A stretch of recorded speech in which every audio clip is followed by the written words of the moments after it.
The sky was gray, heavy. Jerusalem felt like a tomb itself. 3 days had passed since the crucifixion, 3 days of silence, of grief, of terror. The followers of Jesus hid in locked rooms, afraid, broken, everything they believed shattered. The man who'd healed the sick, raised the dead, claimed to be God, was dead, executed like a criminal, buried in a borrowed tomb, sealed with a massive stone, guarded by Roman soldiers. It was over, or so they thought. Peter sat in a corner, face in his hands. He denied Jesus 3 times, just as Jesus had predicted. The shame was crushing. Mary Magdalene wept quietly, the man who delivered her from demons gone. John stared at nothing. The beloved disciple who'd stayed at the cross, now lost. They'd all run, all abandoned him, all failed. Now they mourned, not just for Jesus, for themselves, for their failure, for the death of hope. "What do we do now?" someone whispered. No one answered. Because there was no answer, no plan, no next step. The movement was finished, the teacher dead, the miracles ended, the kingdom defeated. Or was it? Because something they didn't know, something they couldn't imagine, something impossible, was about to happen. The grave was about to lose its grip. Death was about to be defeated, forever. But first, the darkest night, before the brightest dawn, the world was about to change, in ways no one could predict, starting with an empty tomb. Luke 24:12. Saturday passed like death itself, slow, heavy, empty. The Sabbath meant no work, no activity, no movement, just waiting, grieving, processing. The disciples stayed hidden, too afraid to show their faces, too broken to think clearly, too devastated to imagine anything beyond this. "We should have stayed with him," Peter said, voice hollow. "We should have fought," another added. "We should have believed him," John whispered, because Jesus had told them, multiple times, "I will rise on the 3rd day." But they hadn't understood, couldn't understand, didn't think he meant literally. Rise? From death? That wasn't possible. So they sat in darkness. Saturday, the day between crucifixion and resurrection, between tragedy and triumph, between death and life. The longest day, the day when heaven was silent, when miracles stopped, when faith was tested in the harshest way. No voice from God, no angels, no signs, just emptiness, grief, loss. The women who'd followed Jesus mourned together, preparing spices, planning to go to the tomb at dawn, to anoint his body properly, not expecting resurrection, expecting only to honor his memory. The religious leaders felt satisfied. "They're coming! Problem solved. We have to go now!" Threat eliminated. Who? How many? The troublemaker silenced. Is there another way out? Rome felt Hurry! secure. Order restored. Peace maintained. No one knew, no one suspected, that while the world grieved, while enemies celebrated, while hope seemed dead, God was preparing the greatest reversal in history. Sunday was coming, and with it, everything would change. Forever. Mark 16:1. But not everyone was satisfied. Caiaphas the high priest paced his chamber. Something bothered him. He said he would rise after 3 days. The words haunted him. Unlikely. Impossible. But what if his followers stole the body? Claimed resurrection? Made him a martyr? The movement could explode, become worse than before. "We need to secure the tomb," he told his advisors, Roman guards. "Already arranged." Good, because if his body disappears, he didn't finish, didn't need to. They all understood. This had to be final, permanent. No resurrection myths, no stolen bodies, no continued movement. Pilate had agreed reluctantly. "Post guards, seal the tomb, make it as secure as you know how." He was irritated. "You have your guard. Go. Make the tomb as secure as you can." So they did. Multiple soldiers, Roman trained, heavily armed, positioned at the tomb entrance. The stone was massive. Would take multiple men to move. They sealed it with Roman authority, official stamp. Breaking that seal meant death. The message was clear. This tomb stays closed. This body stays dead. This movement stays finished. But they didn't know, couldn't know, that you can't seal away God, can't guard against resurrection, can't stop what heaven has planned. The precautions they thought would prevent resurrection would become proof of it. Because when the tomb opened, and it would open, no one could claim the disciples stole the body. The latest Not with reports from the guards frontier, watching, sir. not with Show me the seals positions. intact, then Here, sir. broken by divine power. The very measures meant to stop resurrection would validate it. Matthew 27:62-66. The Roman soldiers stood at attention. Professionals. Trained killers. Men who'd seen battle. Executed countless criminals. Guarded emperors. This was just another assignment. Guard a dead man's tomb. Make sure no one steals the body. Simple. Boring. One of them yawned. "How long are we here?" until the third day passes. Waste of time. Dead men don't go anywhere, they laughed, not knowing, not suspecting, that they were guarding the one tomb in history that couldn't hold its occupant, that they were would witness, the impossible. The stone behind them was enormous, circular, fitting into a carved groove, sealed tight. No one was moving that without significant effort. Multiple men, tools, time, and with guards watching? Impossible. What's the concern anyway? The followers might try to steal him. Why? Claim he rose from the dead, some prophecy he made, more laughter. People believe anything. Let them try, we'll handle it. The confidence was absolute, the certainty complete. They had weapons, training, authority. The tomb was sealed, the body, dead. Everything was secure. But security is an illusion. When God decides to act, when heaven intervenes, when resurrection power moves, nothing can stop it. Not stones, not seals, not soldiers, not death itself. The guards settled in for the night, unaware, unprepared, about to experience the most terrifying moment of their lives, because dawn was coming, and with it, the impossible, made possible by the God who defeats death. Matthew 27:65-66. The stone was the final barrier, massive, heavy, immovable, carved from solid rock, rolled into place by multiple men. It fit perfectly into the groove, creating an airtight seal, blocking the entrance completely. No light could enter, no air could escape. The tomb was dark, silent, final, death's domain. This is where bodies stayed, where hope ended, where stories finished. The stone represented impossibility. You can't reverse death, can't undo crucifixion, can't bring back what's been buried. It was a statement.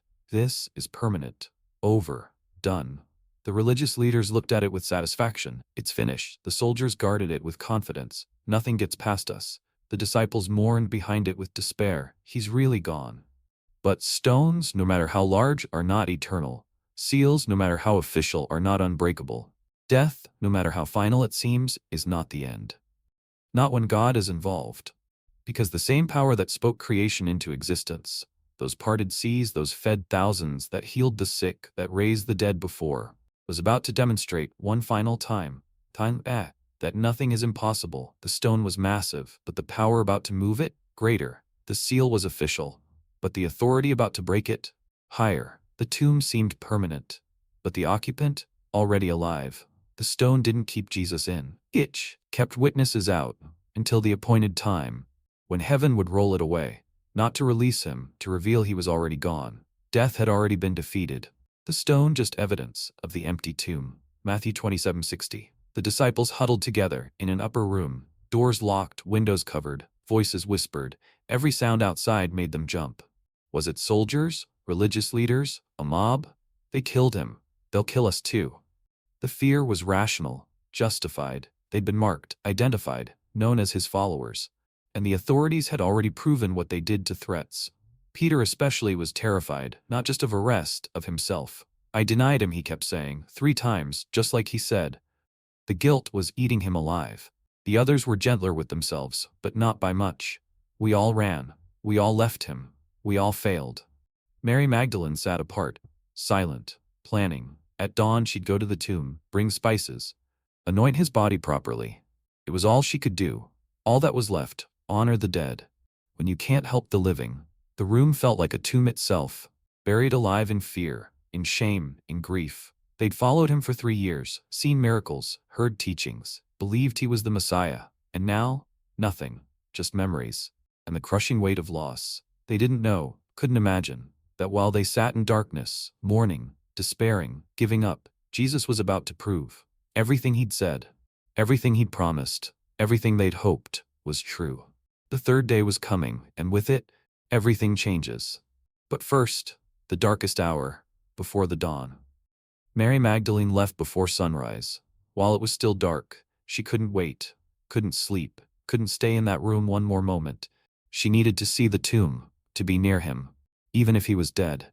The streets were empty, Jerusalem still sleeping. She walked alone, carrying spices, preparing to anoint a body, not expecting anything else. Who will roll the stone away for us? She'd thought about this. The stone was massive. She couldn't move it alone. Maybe the guards would help? Unlikely. Maybe other women would come? She hoped so, but she couldn't wait, had to go. Now, the grief was overwhelming. 3 days hadn't dulled it, couldn't dull it. He was everything, teacher, Deliverer, Lord, and now gone. She'd been delivered from 7 demons, her entire life transformed by him. And now, back to darkness, back to emptiness, back to nothing. Or so she thought. As she walked, she didn't notice. The air felt different. The morning, charged. Creation itself was waiting, anticipating, preparing for the moment that would change everything. Mary was about to become the first witness, the first to see, the first to know, the first to tell that death had been defeated, that the impossible had happened, that the king was alive. But she didn't know it yet.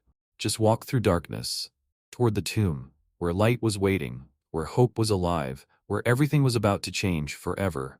She just had to get there and see the empty tomb. The earth began to tremble, subtly at first, a vibration, a hum. Deep underground. The guards at the tomb felt it first. Did you feel that? Earthquake? In Jerusalem? Rare, but possible. They steadied themselves, hands on weapons, eyes scanning. Something felt wrong, not the trembling, something else. The air, the atmosphere, charged, heavy, expectant. Like the moment before lightning strikes. One guard shivered. I don't like this. It's nothing. Stay focused. But it wasn't nothing. Creation was responding to what was about to happen. To the moment death would lose. To the instant resurrection would occur. Inside the tomb in darkness, something was happening. Something impossible. Something miraculous. The body that had been dead, cold, lifeless, was changing, not decaying, transforming. Resurrection power was flowing, atoms rearranging, cells regenerating, death reversing, life returning. But not just returning, transcending. This wasn't resuscitation, like Lazarus, who would die again. This was resurrection. A body that would never die, never decay, never fail. A glorified body. Eternal, perfect, unstoppable.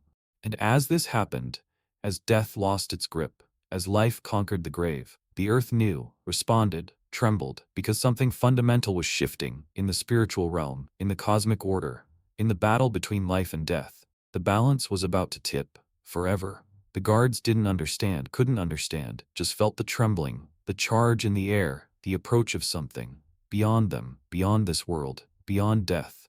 Matthew 28, verse 2.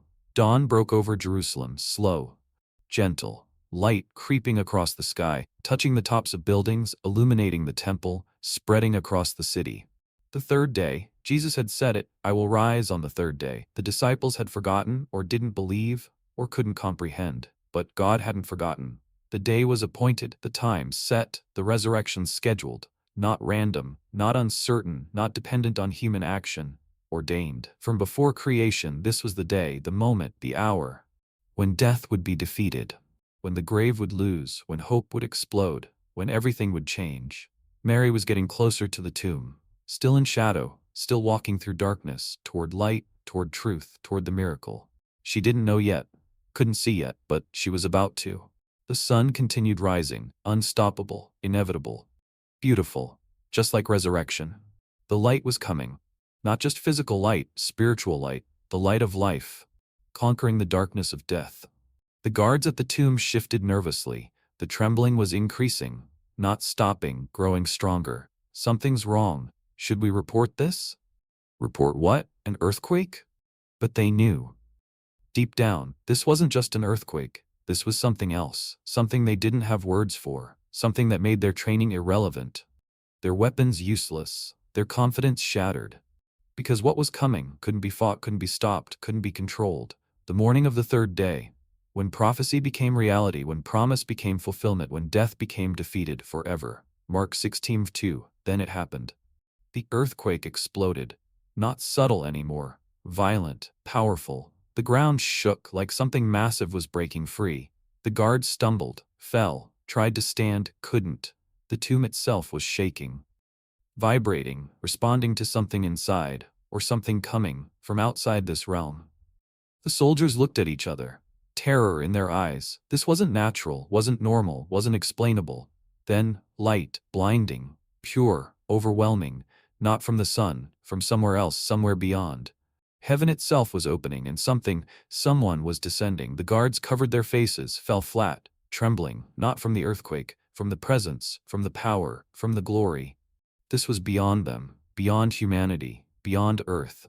The light was so bright, so pure, so intense.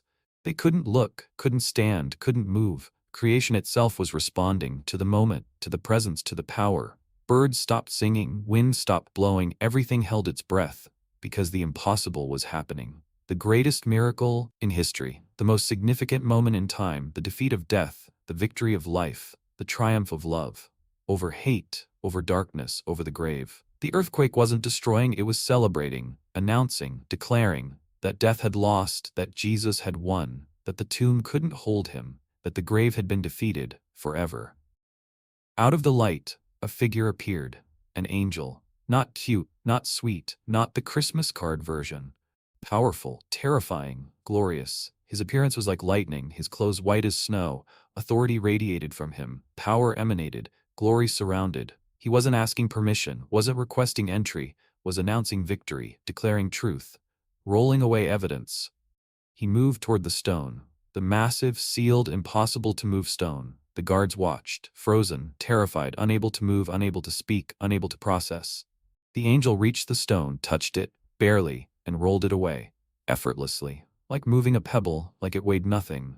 The seal broke, the official Roman seal, shattered, irrelevant, meaningless. Compared to heavenly authority, the stone rolled and revealed an empty tomb. The angel didn't roll the stone away to let Jesus out. He was already gone, already risen, already victorious. The stone was rolled away for witnesses, for proof, for evidence, so people could see, could look inside, could know. The tomb was empty, death had been defeated, Jesus had risen. The angel sat on the stone, calm, confident, waiting for the women to arrive, for the witnesses to come, for the news to spread. The guards lay there, unable to move, in shock, in terror, in absolute awe, because they'd just witnessed what no human had ever seen, what no army could stop, what no power could prevent. Resurrection, real, undeniable, world-changing resurrection. Matthew 28, 2-4. The soldiers collapsed, not from the earthquake, from fear, complete, overwhelming, paralyzing fear. These were trained warriors who'd faced battle, seen death, killed without hesitation. But this was beyond them, beyond training, beyond comprehension, beyond anything human. They lay on the ground, shaking, some unconscious, others conscious but unable to move, frozen by terror, by glory, by the presence of something far beyond this world. One soldier tried to speak, couldn't, just trembled. Another tried to stand. His legs wouldn't work. They'd been guarding a dead man. Now they knew. This was no ordinary man. This was God. And they'd helped kill him, helped crucify him, helped seal his tomb. And now he'd broken free. Not through human effort, through divine power. The seal they'd placed, broken. Broken. The stone they'd positioned, moved, the tomb they'd guarded, empty. Everything they'd been sent to prevent had happened anyway, because you can't stop God, can't restrain resurrection, can't guard against heaven. When the angel rolled the stone away, when the glory manifested, when the power displayed, they knew this was judgment, this was terror, this was facing the divine, and they wanted to die. Because the alternative, reporting this, was worse. How do you explain to Rome, to your commanders, to the authorities, that an angel appeared, that the tomb is empty, that the dead man rose? They'd be executed for dereliction, for lies, for failure. But staying there, facing that angel, that was worse. So they lay there, paralyzed, terrified, witnesses to the impossible, made possible by God. Mary reached the tomb, still dark, but dawn was breaking, light was coming. She could see the path now, see the garden, see the tomb, and stopped. The stone, it was moved, rolled away, the entrance open. Her heart raced. What happened? Who moved it? Did someone steal his body? She ran forward, looked inside, empty. The burial cloths were there, folded, organized, but Jesus? Gone. Panic, grief, confusion, all collided. They've taken him. She turned, ran, back toward the city, toward the disciples. Peter, John, come quickly. They followed her, running, not understanding. She couldn't explain, just, he's gone. The tomb is empty. They arrived, Peter and John, out of breath. Peter went in first, saw the empty tomb, the cloths, no body. John followed. Looked, saw, and believed. Because something about this was different. If someone stole the body, why leave the cloths? Why fold them? Why organize anything? This wasn't robbery. This was something else. They stood there, stunned, trying to process, trying to understand, trying to comprehend the impossible. Mary wept outside, bent down, looked in the tomb again, and saw them, two angels, in white, sitting where Jesus' body had been, one at the head, one at the feet. Woman, why are you crying? She couldn't stop, couldn't think clearly. They've taken my Lord away and I don't know where they've put him. Then she turned and saw someone standing there, in the garden. Thought it was the gardener. John 20:1-15. The angels sat calmly in the empty tomb, waiting for witnesses, for those who would see, would understand, would believe. The tomb was empty, not because someone stole the body, because he rose, because death lost, because life won. The burial cloths told the story, lying there, as if the body just passed through them, not unwrapped, not removed, just vacated. The face cloth was folded, separate, careful, intentional, not the act of grave robbers, not the result of theft, the sign of resurrection, of order, of authority, of control. The angels knew, had been there, had seen. The moment life returned, the moment Jesus stood, the moment he walked out. Not through the door, through the walls, through the stone. Through death itself. Resurrection body, not bound by physical laws, not limited by matter, not restricted by space, free, glorious, eternal. The disciples stared, tried to understand, couldn't, not yet, not fully. But something was stirring, hope, faint, uncertain, but growing. Peter remembered Jesus' words, "I will rise on the third day." Could it be? Was it possible? Had he actually? John remembered too, the prophecies, the promises, the teachings. It was all coming back, all making sense, all clicking together. This wasn't tragedy, this was triumph. This wasn't the end, this was the beginning. This wasn't death winning, this was death defeated. They left the tomb, confused, amazed, beginning to believe. But Mary stayed, weeping, still not understanding, still looking for a body, about to see something better, much better. John 20. The angel spoke to the women who'd arrived, to those who came seeking the dead, who brought spices to anoint, who expected only to honor. Why do you look for the living among the dead? The question hung in the air, powerful, challenging, transforming, living, not dead, living. He is not here. 4 words that changed everything, that rewrote history, that defeated death. He is not here, he has risen. Not might have, not possibly, has risen, accomplished, complete, finished, victory. He has risen just as he said, just as he promised, just as he prophesied, just as he declared. Nothing he said was false. Nothing he promised failed, nothing he declared was empty, all true, all real, all fulfilled. Come and see the place where he lay. Evidence. Proof. Witnesses invited, look, see, know, the tomb is empty, not because of theft, because of resurrection. Then go quickly and tell his disciples he is risen from the dead and is going ahead of you into Galilee. There you will see him. The mission was immediate, urgent, world-changing. Go, tell, share, announce, declare. The greatest news in history, the most important message ever, the truth that changes everything. Death is defeated, Jesus is alive, hope is restored. The women stood, stunned, afraid, filled with joy, confused, overwhelmed, processing. This was impossible, but true. This couldn't happen, but did. This defied everything, but was real. Completely real, undeniably real, eternally real.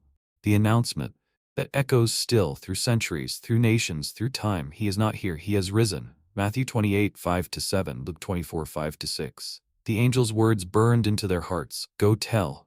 Not optional, not suggested, commanded. Because this news was too important, too urgent, too world-changing, to keep quiet, to hold back, to delay. Mary and the other women started running, not walking. Running. Toward the city, toward the disciples, toward those still mourning, still afraid, still hiding. They had to tell them, had to share, had to announce. He's alive. Their feet pounded the ground, their hearts pounded in their chests. Fear and joy mixed, confusion and certainty blended. How was this possible? How could he be alive? How could death lose? But the tomb was empty. The angel had spoken. The message was clear. Jesus had risen. They burst into the room where disciples hid, breathless, excited, terrified. He's alive! Jesus is alive! The disciples stared, disbelief, confusion, hope warring with logic. What are you talking about? The tomb is empty. Someone stole the body. No, angels appeared. They said he's risen. Angels? The stone was rolled away. By whom? We don't know, but he's gone. He's not there. He's alive. The words tumbled out, urgent, passionate, true, but hard to believe. So hard, because dead men don't rise, tombs don't empty themselves. Death doesn't lose, except, apparently, it did. He did, this time, this one time. That would change everything, forever. The disciples argued, debated, questioned, while Jesus, risen, alive, victorious, prepared to reveal himself, to prove, once and for all, that death had been defeated, that he was exactly who he claimed, that everything he promised was true. Luke 24:9-11. Peter and John ran back to the tomb, had to see for themselves, had to verify, had to know. John arrived first, looked in, saw the cloths but didn't enter.